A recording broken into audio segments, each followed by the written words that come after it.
Syedaralun, belasan siswa SMK PP Negeri Biren ambil bagian berjualan dalam ajang Pasar Tani yang digelar Dinas Pertanian dan Perkebunan Aceh bekerjasama dengan Distanbun Biren di Lapangan Ruang Terbuka Hijau atau RTH Cot Gapo Biren pada Selasa 19 Desember 2023.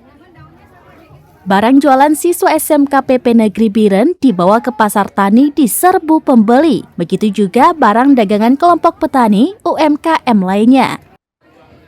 Adapun barang jualan yang dibawa SMK PP Biren yang diangkut dengan beca antara lain cabai merah, sayur bayam, bawang merah, telur asin, dan jamu.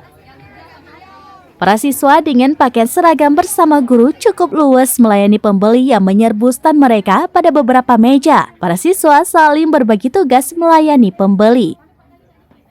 Para kaum ibu umumnya membeli cabai, sayur-sayuran, beras, telur, dan lain sebagainya.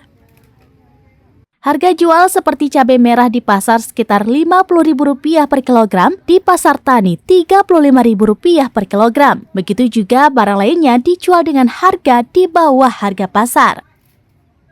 Kepala SMK PP Negeri Biren, Hamdan, didampingi DRH Izzati guru SMK PP dan sejumlah guru lainnya mengatakan barang dagangan dipasarkan di Pasar Tani merupakan hasil kerja para siswa selama ini. Kehadiran ke Pasar Tani merupakan salah satu kegiatan meningkatkan peran aktif siswa. Selain itu, SMK PP juga di bawah binaan Distanbun Aceh.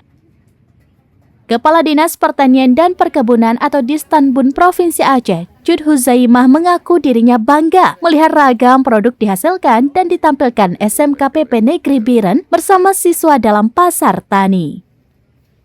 Dari Biren, Yusmandin Idris, serambines.com. Download Tribun X sekarang, menghadirkan lokal menjadi Indonesia.